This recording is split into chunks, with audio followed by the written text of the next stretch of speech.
nous sommes pas arrivés. Je vais faire des vidéos réactions sur Code Lyoko. Là, vous avez dit, ah, mais tu connais déjà Code Lyoko, pourquoi faire des réactions? Pour plusieurs raisons.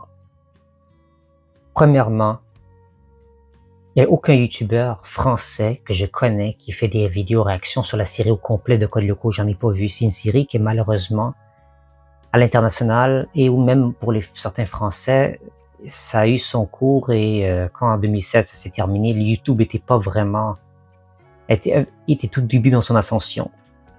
Et j'ai vu certains créateurs, vu que je parle anglais, je suis allé dans le côté anglophone. Et il n'y a pas de réacteurs non plus qui ont fait une réaction sur la série au complet en anglais non plus. Donc je me dis pourquoi pas être moi le premier youtubeur qui fait des réactions sur toutes les vidéos. Donc me voilà, ça me fait du contenu aussi pour vous. Je sais pas à quelle fréquence je vais uploader les vidéos des réactions parce qu'il y en a beaucoup, 95 épisodes. 96 si on compte le réveil d'Exana. C'est ce que je vais réagir aujourd'hui, le réveil d'Exana partie 1 et 2. C'est que je vais couper la vidéo en deux, je vais faire la partie 1, je vais faire une autre vidéo pour la partie 2, pour voir comment ça fonctionne avec mes abonnés. Et ça peut me générer une nouvelle fanbase d'abonnés. Et aussi, le format de la vidéo va se situer comme ça. Je fais la réaction et après je fais l'analyse de l'épisode en en 5 critères avec des étoiles. Je vais juger, évidemment ça va varier de saison en saison, saison 1, 2, 3, 4, il y a différents types d'intrigues. Donc je vais juger en fonction de ça, je vous donnerai une belle note comme ça. Je ne ferai pas une analyse d'épisode comme d'autres chaînes YouTube que le font, je vais le faire dans la réaction directement. Donc on est bien accrochés, ça va être une aventure les amis. On se retrouve pour la réaction. C'est parti.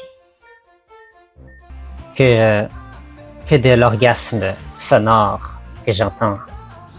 Ça fait un long moment que j'ai pas écouté Code Lyoko, donc je me remémore des souvenirs.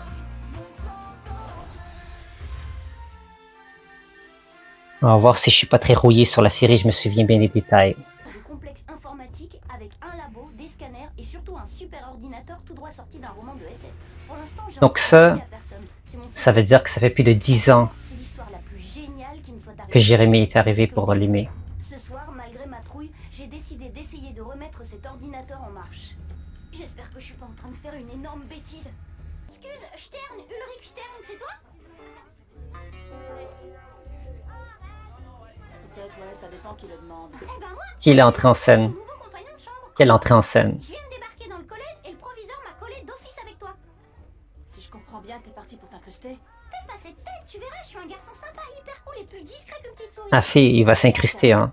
Ça c'est sûr. Mais c'est quelque chose qui nous concerne tous les deux. Alors si tu veux savoir ce que c'est, rendez-vous dans ma chambre à 8h, je compte sur toi. C'est légal ça? Génial. Et c'est qui cette bombe-là? Ça c'est Sissi, la fille du proviseur. Tous les mecs en rêvent, mais elle est dingue de moi. Ah, ça c'est cool. Non, elle n'a rien dans le crâne et c'est un vrai pot de colle. Oh, ça c'est moche. Je pense pas qu'Odé y en a quelque chose à faire. Qu'est-ce qu'elle a dans le crâne? J'ai pas de cuisse de copine, Sissi. C'est pas ma copine, compris?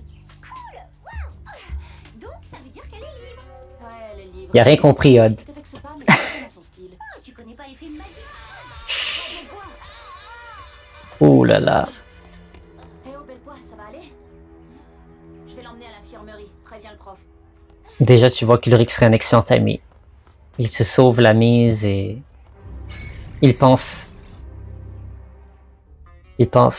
pas juste à lui. Tout va bien, juste un petit choc électrique et des brûlures superficielles. T'as voulu du jus, bah t'en as eu. Très drôle, je tiens vraiment. Au fait, avant que j'oublie, merci. Je t'en prie, je passerai prendre de tes nouvelles ce soir après mon cours d'arts martiaux. En plus, il veut prendre de ses nouvelles. Waouh. Je suis ravi de voir que vous êtes venus nombreux. Kalari Paya, Kogusoku Jutsu. Non, bon, bref. Donc, ce sont les noms techniques de combat qui peuvent nous sauver la vie, comme elles l'ont fait pour moi à l'époque où j'étais garde forestier au Québec. Ah vraiment? Et qu'est-ce Hey, au Québec. Hey, je suis du Québec. Tombé auprès du feu de camp, je dégustais un steak de caribou. Quand soudain, un castor Ah ouais, le caribou. avec ses incisives acérées, la bête cherche à me trancher la carotide. Mais heureusement, j'ai pu m'en sortir grâce à la maîtrise de la main ardente de les Fuchang. Les castors sont herbivores, Jim. Ils sont pas carnivores. J'ai déjà vu ce logo. Malheureusement pour toi, oui, Jérémy. C'est pas la dernière fois que tu vas le voir.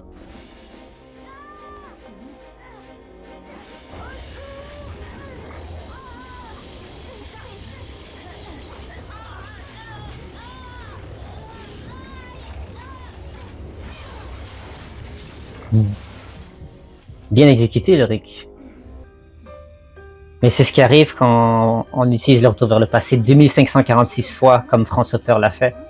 Pour ça, il nous faut un cobaye. On crée tout ce monde Ça peut qu'on voit. On dirait des sortes de sarcophages. Mais oui, si ça se trouve, c'est le tombeau d'un descendant de Cléopâtre. Bon, Tu vois pas que c'est trop futuriste, Sissi, pour que ça a l'air antique comme ça? Et pourquoi en France il y aurait des sarcophages, Sissi? Oups. tu vas être momifié vivant, sors vite. Allez, transfert du cobaye. Scanner du cobaye. Je sais pas, mais tu le trouves pas un peu bizarre, ton chien? Normal, c'est pas un chien. C'est Hôte de la Robia. Oh non, je sais pas comment arrêter la procédure. Oh, secours!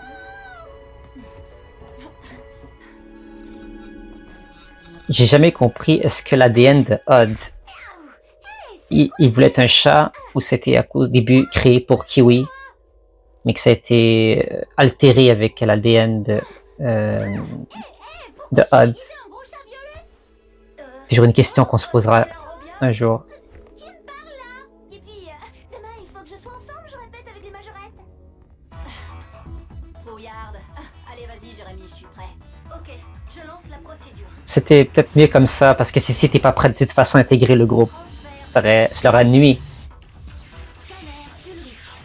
Virtualisation.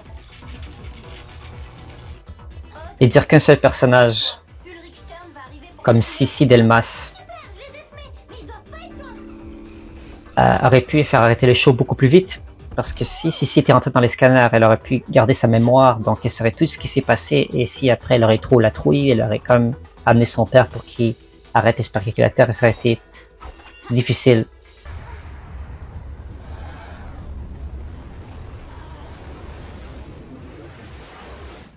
Fais gaffe.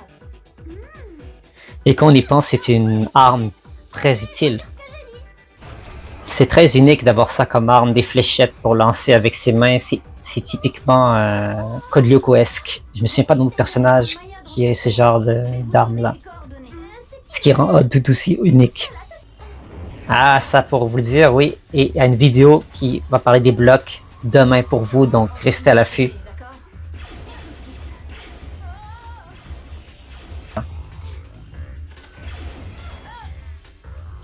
Mais comment on les tue, ces machins? Ça, mystère. Au fait, tu sais combien on a de points de vie? Non. Il fallait que tu demandes. Ouais. Ah, on l'a découvert. Regarde derrière toi. Je t'ai prévenu, Ulrich. Tu vois comment elle est crue avec Xana dès le début. Elle aurait pu éliminer Jérémy, mais elle voulait voir cette personne souffrir. Oui, ça va de votre côté? Bah, un peu secoué, mais bon, ça pourrait être pire. Ça, tu vas le découvrir assez vite, Jérémy.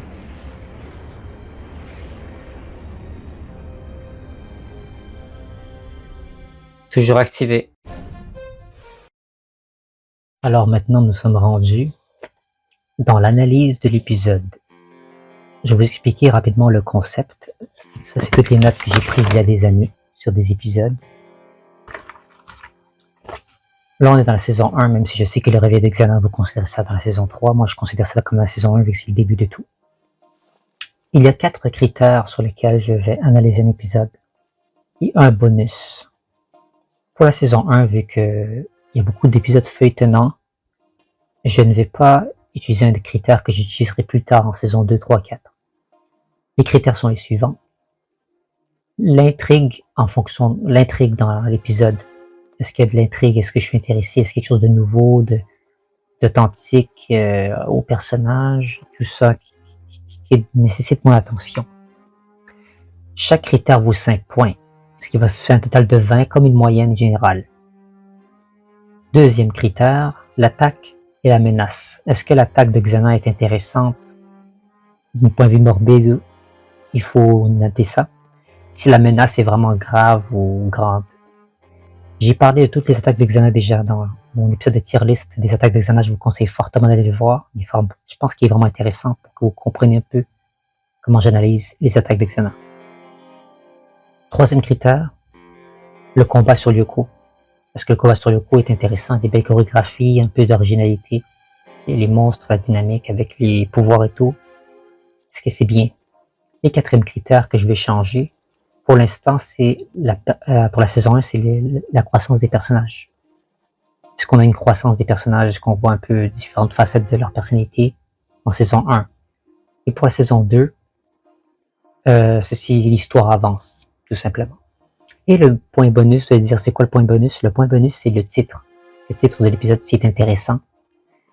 Si c'est un unique, original. Donc, voilà, on voit beaucoup dans le côté d'intéressant, parce que c'est ça, que la Code Lyoko, pour que je donne noter un épisode sur 20.